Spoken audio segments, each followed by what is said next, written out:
Hello and good morning.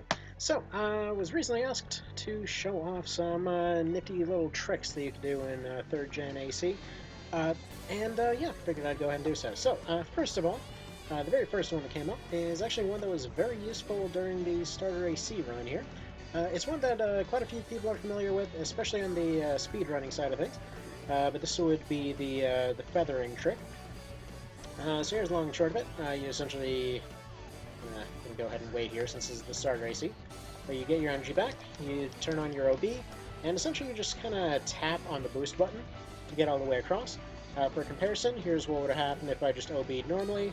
As you can see, already just like completely in the red, and running into the problems by the time we get to the other side here. If I go ahead and speed this up a little bit, and then I go ahead and feather, and get to the other side much easier. Now that one right there was done pretty poorly. You can actually get more optimal timing out of this. Essentially, just jumping up and launching yourself at that point. Obviously, timing is going to be a little bit of a hard thing to nail down for this one, just due to kind of the number of steps involved. But if you can essentially get it to where it's kind of reaching that acceleration phase while you're currently jumping in the air, you can sometimes get yourself going at a bit of an upward arc, kind of like this. So it's a little bit closer. There's sometimes you can get it going straight up. Again, it takes a little bit of practice, but either way, it's something that you see used in speedruns all the time. But this is a good way to make a crappy generator last a good while longer. So that's the first one on there. Now the second one is one that's I don't know if it's actually got an official name, but it's one that I refer to as it's kind of the infinite hover trick. So basically any hover legs will do. These ones are a bit more noticeable. I may notice the sound is going a little bit jank in the background. That's just, I don't know. That's something OBS has been doing lately. Just, it happens. Hopefully it doesn't become too obvious. So what you do is essentially you time out your button presses like so. I'll put my thing up here so hopefully you can hear it on the mic. But you do about roughly 6/10 of a second. What you're doing here is essentially taking the initial kind of ignition boost from the legs and just repeatedly triggering it over and over and over to functionally let yourself boost forever. Now, this sort of works going upwards as well. You can repeatedly use this going upwards. Typically, it's better to go ahead and do that with something like the energy extensions on. As you can see here, you know, I can't get nearly that kind of height just tapping it normally. But if I go down here, you know, can essentially fly all the way up in starter AC with a starting generator and no optional stuff. So either way, it's a lot more efficient movement, mostly useful for speed runs, but either way, it's there. Something that should be noted is that these effects were very sharply diminished once we get to Silent Line. You can actually still do the infinite ground hover, but the verticality isn't nearly as good as it was before. So like this whole tapping for ignition thing, it really only works when you're going and flying up vertically in both cases, but if you're going and using it in Silent Line, it isn't nearly as good as it is in 3. And then once you get to Last Raven, it's a completely different story where you can still technically kind of do it, but the amount of heat that it generates would simply roast your butthole out, and that's about it. So, next up is the infinite hover trick, or, well, the other infinite hover trick. So for this one, you basically just need really low energy drain, so we're going to go ahead and set that up. Now, alright, so let's go ahead and get this set up here. So what we're going to need is the hexes and the, where is it here, the RAWs generator. Now, everything else is kind of up to your discretion, honestly. That's the main part here. Typically, you want to use something like the machine gun arms, just because you'll end up sorting out a lot of your problems a lot better. Here we go. Let's go ahead and pop the machine gun arms on there. Grab them suckers. There we go. You go back in there, get a booster of some description. It's better to do this using the energy extension and a low energy cost booster. So that's what we're going to do. Now we're just going to go to any old arena fight. Let's say Who won't completely wreck this thing? Ducks? Yeah, why not? Now, basically, the way that the hexes work in this one is whatever axis you land on, that's what it will trigger as your new kind of floor plane, as it were. So, like right here, energy cost of this is low enough to the point where it can recover while essentially using these extensions. Normally, you would just hop around like an idiot. So while doing this, can do this instead. So you really just need a bunch of really low energy drain parts. Weight doesn't matter nearly as much as the fact that they have low drain. So you can make a few reasonably okay builds using this. Unfortunately, EC3 PvP isn't as much of a thing as Silent Line, but unfortunately they did fix this in Silent Line. So I was asked repeatedly what the difference was between all these tricks. So yeah, this was patched in Silent Line and very, very patched by the time we get to Last Raven. So we got all that. What else here? Other neat little tricks that you may not have known.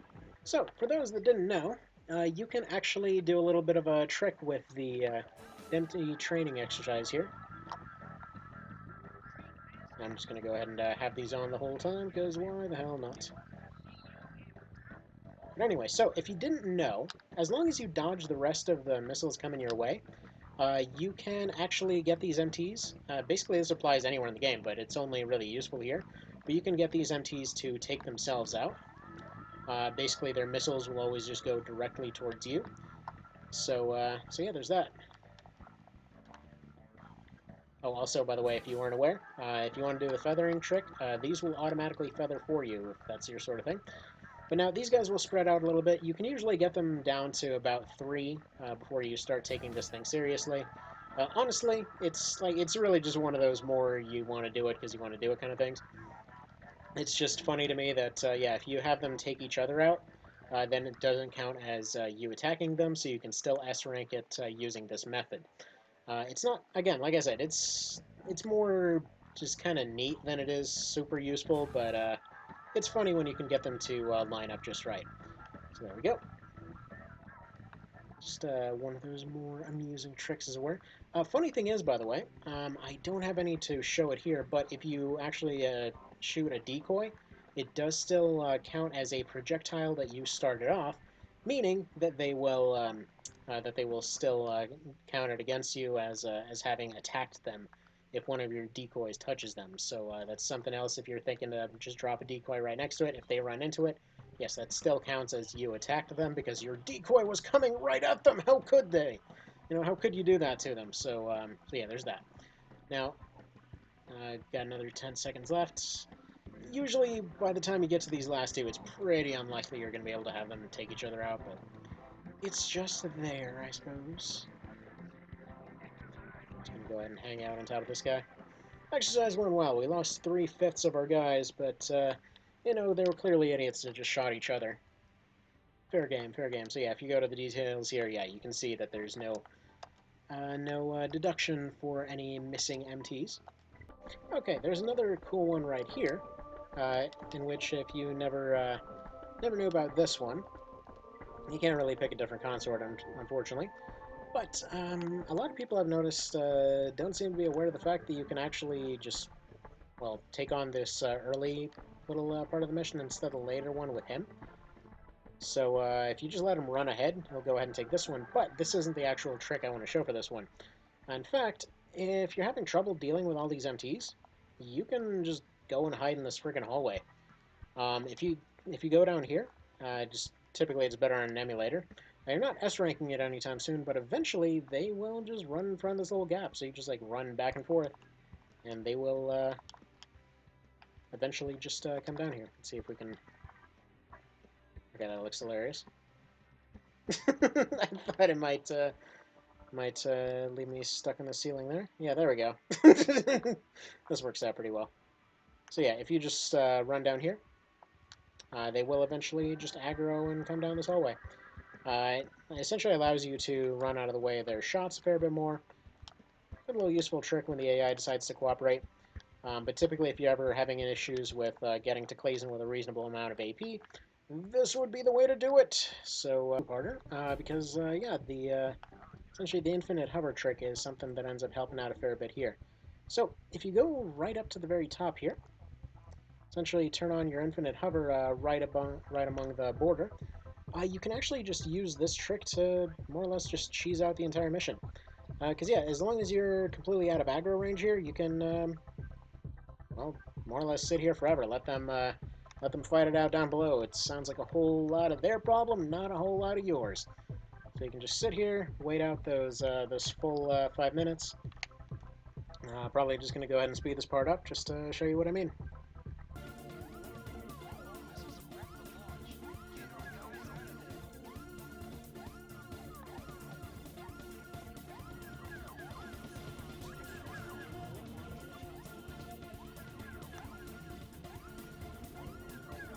Okay, so I screwed it up, but this is hilarious. Apparently, if you die while doing this trick, you just hover in the air forever. This is great. But yeah, no. Hello, and welcome to Soundline now. So, side shields, right? So this is a cool one that was discovered by AO a little while ago. Namely, you know, these things, they're pretty great. You got these side shields right here. They're pretty nifty like. Well, guess what? Turns out all three of them actually reduce your stability if you end up equipping them.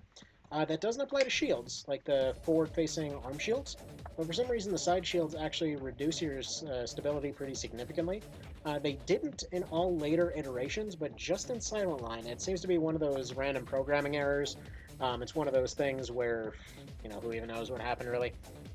I mean, they had a bunch of the stats just straight up backwards in the original PS2 versions, so this is probably just another one of those cases where they were meant to add to stability, but instead they end up removing it. So yeah, what it probably is, they probably have a stability a stat assigned to them, which probably then goes and overwrites whatever stat that you had. So either way, so that's there. As you can see in the stats here, removing them doesn't show a difference in stability, which is what makes that all the more weird. But yeah, you may notice that you end up being able to withstand a lot more hits as soon as they're blown off. So you're really just trading stability for extra defense, which, you know, is honestly just fine in and of itself. But alright, technically a trick, but a neat thing that only applies in Silent Line is a weird thing of how part breaks work. So if you're unfamiliar with the mechanic, Silent Line essentially allows all kind of outside parts to be blown off to some degree. So extensions and arm weapons.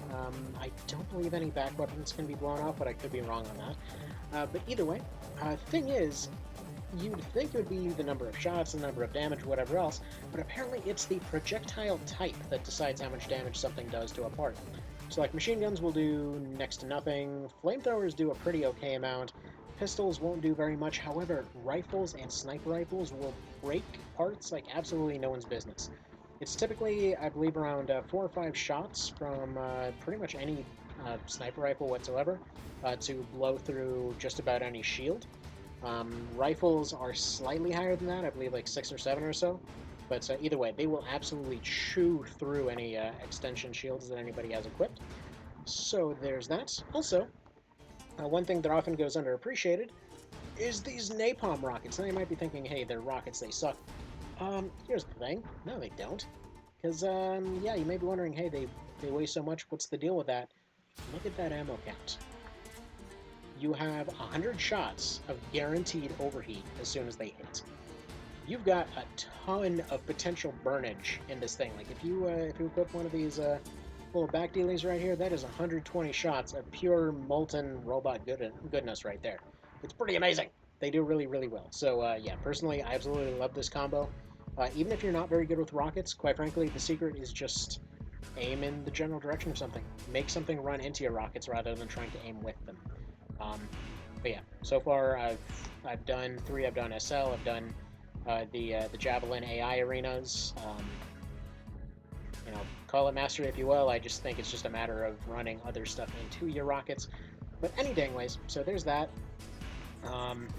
The combo of these two is pretty darn devastating. Actually, a neat thing about hand rockets, this is the early third gen, so 3 and SL, is the only time that these things actually fire both barrels at the same time. Later on, they were just given a two-shot magazine capacity. But yeah, this is the only one where they fire both at once, and it is ridiculously strong. So there's that. Neat little thing here. I guess it's not so much of a trick, but this one is just the fact that this EOC core never comes back. The overall design of it kind of does, but the fact that it is essentially a linear gun EO never ever comes up again. It's just gone after this for whatever reason. They slapped off the EOs, just made it I believe they made it a hanger core in later games. But yeah, no, it's pretty darn strong. However, you may notice one thing. This is the only one where they decided that the EO ones have absolutely no slots to them. It's like that one has 8. That's decent. If we go up here to the standard shot one, the Axe, it's all the way down to 6. It only has 6 expansion slots. So yeah, stuff gets pretty darn harsh for those things. Alright, so this is something that really wouldn't affect that many builds, but it's just something I personally found really funny. The VREX WS1, aka that one short-range one that a lot of people like. Yeah, it's actually the lightest and lowest energy drain. For whatever reason, it is lighter and drains less than even the starter one. No idea what's going on with that, but there you go. So, this is one that I've personally gotten several times, namely the question of, hey, Silent Line has generator jammers. Are those ever any good at all? And here's the funny thing: these actually used to be banned in a lot of tournaments. I'm assuming because more so of what they're implied to do, more so than what they actually do. What do I mean by that? Well, let's take the different types of rockets you can pop on the inside. You've got your basic ones, basic damage. That's pretty alright, just extra ammo, really. You've got your napalms, which essentially will overheat and shut down something's energy production. You've got your ECM jammers, which will completely remove their lockbox. And you've got the generator jammers, which, in theory, should shut down their generator. Now, I think right here is going to be a pretty okay example of one of their better uses. So this is going to be a combination of generator jammers and napalms on Silver Fox here. So he gets a few shots off. Essentially, as you can see here, he's getting quite a bit shut down. Unfortunately, due to the fact that this is Silent Line, I can't actually see what his actual stats are at the moment. One thing that's actually interesting to note is the fact that in 3, you can actually see the stats of an opponent when you fire rockets at them. But in Silent Line and in all later installments, this was actually removed. It's unclear why, because personally I really love that feature. But okay, so even with an ammo extender, we're already out of rockets here. As you can see here, they were able to, in conjunction with napalm, shut him down relatively effectively, but it still took a lot of shots to be able to do so. So we're going to go ahead and finish him off here. Now, personally, I absolutely love rockets. I think that they're really underappreciated just because they're really fun to use, because, you get napalms, you screw up somebody's energy production. You get hand rockets for a crap ton of damage. You got all your spreads and your rapid fires for area coverage and that kind of thing. Typically, I just use smalls, hands, and napalms with some decoys, but I've been really loving the trick rockets lately. Now, why am I showing this? Well, it's mostly for the purpose of showing off, well, essentially how much effect they actually have. So all in all, generator jammers have, well, they have 6 seconds. They have 6 seconds of actual jamming that they do. So yeah, not very effective. You'd think that, it would be a really long time, like, 1, 2, 3, 4, 5, 6, like, it's taking a hot minute. So let's watch. The reason I picked Silver Fox is because he doesn't use any OPI, so he's not, like, regenerating out of it or anything, which, by the way, if something uses OPI, generator jammers will actually not affect them. So it does absolutely nothing. So as you can see here, like, it's reasonably effective at shutting him down, but you have to keep it on with constant pressure. It should be noted that this is before there was actually a dedicated inside part firing button. So for example, in something like Ninebreaker or Last Raven, this would have been an incredibly effective tool. It could essentially be a rocket that you can just kind of dump fire out there, and if it runs into them, it goes and it messes up their lockbox. Or not their lockbox, but their generator. But as you can see here, even after running out of ammo completely for them, the actual advantage was pretty much nil. There was no net gain from doing this. Meanwhile, the hand rockets are absolutely annihilating him. Like, in theory, and I've practiced with this a little bit, in theory, if you throw a generator jammer out there every now and then just to, screw up somebody's groove, and you might mess with them in multiplayer. For multiplayer, I mean, it's a maybe. So I'm going to go ahead and swap out some other rockets here. So we're going to go ahead and compare the ECM. So, anyway, you've got ECM rockets, and you've got, well, these over here. So we're we're going to do is we're actually going to swap out a few things.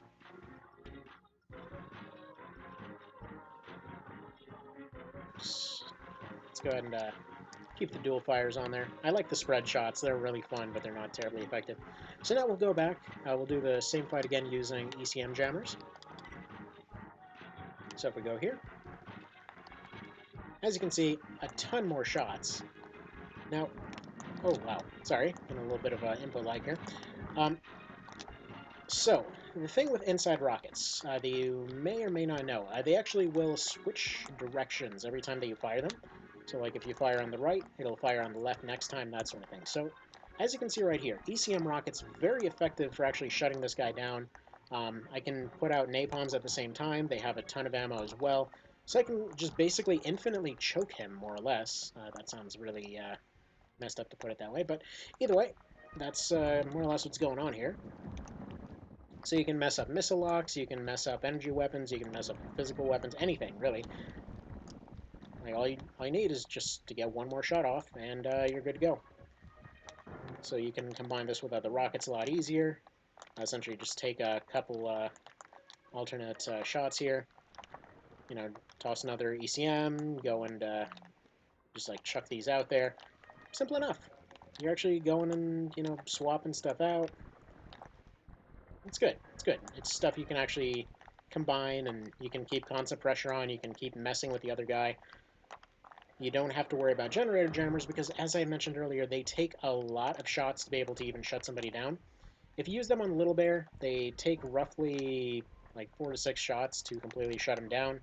If something's not being careful and doesn't know, like if there's an AI that doesn't know, for example, that you're using them, it will be able to just be shut down really easily. Like a couple shots will do it, but that's a very specific situation. Most of the time they will give OPI to those, and most of the time if you're playing against the person, they're gonna have their stat window up, and they're basically just gonna say like, oh yeah, no, they switched to generator jammers. I'm just gonna, you know, if I get hit by one of those, I'm just gonna wait 5 seconds. It's fine. It's not the end of the world, because it's like, it doesn't even shut down the generator. Just so you know, it actually just slows it down. Like, as you may have noticed, he can just completely regenerate out of it. In fact, that's why it has no effect on OPI ACs, because they can just regenerate far more. I think it reduces output by about 20,000 or so, if I'm not mistaken. But somewhere in that ballpark. But as you can see there, ECM jammers are drastically more effective. You have a much higher ammo version available, and just in general, they're going to be far more effective. So, you know, if you ever wondered, there you go. No, they suck, they're garbage, and this is coming from somebody that absolutely adores using rockets in these games. But yeah, I personally would recommend the RC60s if you're going for that sort of thing, simply because they have a ton of ammunition. I mean, 3 times as much, for crying out loud. 3 times as much, and each one is drastically more effective. It's not even a comparison. Not even remotely close. And then aside from that, you've still got ECM makers as an option. You don't necessarily have to use rockets. And that's probably why ECM rockets were later removed. They actually came back in different forms in later games, but they were removed in late 3rd gen. And yeah, so there we go. What else? So, just to show some of the same stuff here, we're now in Last Raven. So here we go. So if you try feathering Last Raven, you can still do that, as you can see here. Bear in mind some of these tricks, feathering, of all the tricks, feathering is the only one that'll actually still work in multiplayer. And in fact, feathering is arguably way more useful in Last Raven, just because it allows you to get around like this. In case you were wondering on the extensions, yeah, they got changed to something like this. So they end up draining a lot less, they just end up letting you hover for an extended period of time. You basically do the cutscene hover that they love to do. But if you want your Superman mode, there you go. So that more or less sums that up. Basically, you can actually get yourself a pretty fun AC going with this kind of build early on. Actually, I was considering doing a run later, doing kind of like just an infinite hover mode, see how that works. I think Cal might have done it. Actually, for a lot of cool tricks, you may want to check out ProCal's channel. He's been discovering all kinds of cool stuff for a while, like invincible builds and perma-hover builds and that kind of thing. So there you go, in case you were wondering about rockets and hovering and all kinds of random tricks, there's that. This is probably going to be a part 1, just because I'm sure there's stuff I'm going to remember as soon as this is done. So, So yeah, in case